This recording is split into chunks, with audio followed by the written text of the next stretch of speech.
ദുബായിൽ വാടകയ്ക്ക് താമസിക്കുമ്പോൾ അറ്റകുറ്റപ്പണികൾക്കിടെ ഒരു അപകടം സംഭവിച്ചാൽ അതിന്റെ സാമ്പത്തിക ബാധ്യത ആർക്കാണ് എന്നത് പലപ്പോഴും ചില ആശയക്കുഴപ്പങ്ങൾ ഉണ്ടാക്കിയിട്ടുണ്ട്. എന്നാൽ ദുബായ് വാടക നിയമങ്ങളും വാടക കരാറിലെ വ്യവസ്ഥകളും ഈ കാര്യത്തിൽ വ്യക്തമായ മാർഗനിർദ്ദേശങ്ങൾ നൽകുന്നുണ്ട്. അത് എന്തൊക്കെയാണെന്ന് നോക്കാം. യഥാർത്ഥത്തിൽ ദുബായിലെ വാടക നിയമങ്ങൾ അനുസരിച്ച് അറ്റകുറ്റപ്പണികളുമായി ബന്ധപ്പെട്ട ഉത്തരവാദിത്തങ്ങൾ സാധാരണയായി ഓണർക്കും അതുപോലെ വാടകക്കാരനും പങ്കിട്ടതാണ്. എന്നാൽ ഒരു അപകടം മൂലമുണ്ടാകുന്ന അറ്റകുറ്റപ്പണികളുടെ ചിലവ് ആരാണ് വഹിക്കേണ്ടത് എന്നത് സാഹചര്യത്തെയും വാടക കരാറിലെ വ്യവസ്ഥകളെയും ആശ്രയിച്ചിരിക്കാം എന്നാണ് വ്യക്തമാക്കുന്നത്.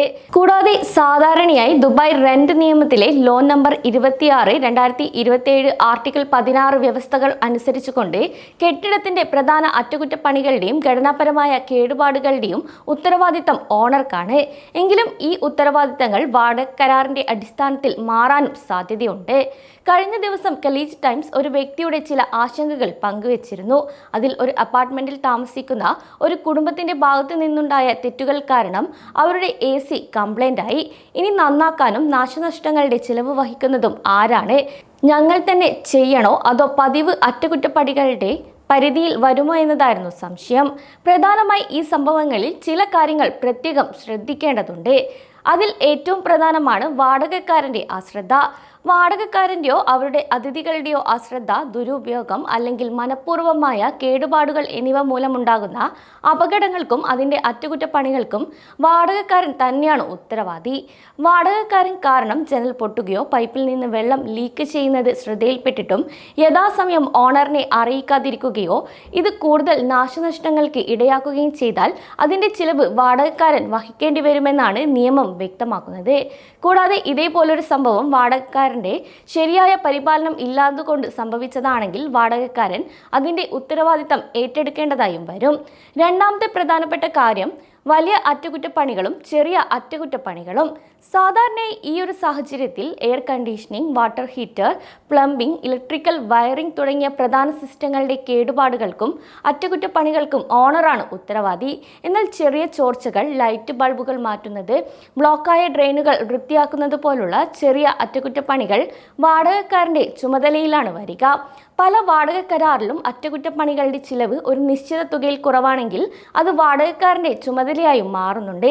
എന്നാൽ ഇതിനു മുകളിലുള്ള തുകയാണെങ്കിൽ അത് ഓണറിന്റെ ചുമതലയിലേക്ക് മാറും. 10 വർഷം പഴക്കമുള്ള വീടുകളിൽ അറ്റകുറ്റപ്പണികൾ നടത്തേണ്ടതുണ്ട്. എന്നാൽ ഇതിന് ആവശ്യമായ തുക വാടകക്കാരൻ നൽകേണ്ടതില്ല. ഇത് ഓണറിന്റെ മാത്രം ഉത്തരവാദിത്തമാണ്. കൂടാതെ അറ്റകുറ്റപ്പണികളുമായി ബന്ധപ്പെട്ട എല്ലാ വാടകകളും വാടക കരാറിൽ വ്യക്തമായി രേഖപ്പെടുത്തിയിരിക്കണം. കാരണം എന്തെങ്കിലും ഒരു പ്രശ്നമുണ്ടായാൽ കരാറിലെ വ്യവസ്ഥകൾ ഉപകാരപ്പെടും. അതിനാൽ തന്നെ കരാർ ഒപ്പിടുന്നതിന് മുൻപ് എല്ലാ വ്യവസ്ഥകളും ശ്രദ്ധാപൂർവം വായിച്ച് മനസ്സിലാക്കുന്നത് ഇവിടെ അത്യാവശ്യമാണ്. ഇനി എന്തെങ്കിലും കാരണവശാൽ അറ്റകുറ്റപ്പണികളുമായി ബന്ധപ്പെട്ട തർക്കങ്ങൾ ഉണ്ടായാൽ ദുബായിലെ റെന്റൽ ഡിസ്പ്യൂട്ട് സെറ്റിൽമെന്റ് സെന്ററിനെ സമീപിക്കാവുന്നതാണ്. കൂടാതെ വാടകയ്ക്കെടുത്ത അപ്പാർട്ട്മെന്റ് നല്ല നിലയിൽ നിലനിർത്തേണ്ടത് വാടകക്കാരന്റെ ഉത്തരവാദിത്തമാണ്. ഒപ്പം തന്നെ ഓണറിന്റെ അനുമതി വാങ്ങാതെ എന്തെങ്കിലും മാറ്റങ്ങൾ വരുത്തുകയോ അല്ലെങ്കിൽ ചില മാറ്റങ്ങളോ അറ്റകുറ്റപ്പണികളോ ഒരിക്കലും ചെയ്യാൻ പാടില്ല. അതേസമയം ഒരു വാടകക്കാരൻ നിശ്ചിത തീയതികളിൽ തന്നെ വാടക നൽകണമെന്നും നിയമത്തിൽ വ്യക്തമാക്കുന്നുണ്ട്. ദുബായിലെ വാടക നിയമങ്ങൾ വാടകക്കാർക്ക് സുരക്ഷയും ഉറപ്പും നൽകുന്നു. അതേസമയം കെട്ടിടം ശരിയായി പരിപാലിക്കേണ്ടതിൻ്റെ ഉത്തരവാദിത്തം വാടകക്കാർക്കുമാണ്. ഈ നിയമങ്ങളെക്കുറിച്ച് വ്യക്തമായ ധാരണയുണ്ടെങ്കിൽ അനാവശ്യ തർക്കങ്ങൾ ഒഴിവാക്കാനും സമാധാനപരമായി താമസിക്കാനും ഏതൊരു വാടകക്കാരനും സാധിക്കും. സമയം മലയാളം വാർത്തകൾ ഇനി ടൈംസ് ഓഫ് ഇന്ത്യ സൂപ്പർ ആപ്പിലും. ഇതിനായി പ്ലേ സ്റ്റോറിൽ നിന്നോ ആപ്പ് സ്റ്റോറിൽ നിന്നോ times of India app install ചെയ്യൂ. മലയാളം ഭാഷ തിരഞ്ഞെടുക്കൂ. വാർത്തകൾ ആസ്വദിക്കാം, എല്ലാം ഇനി സമയത്തിൽ.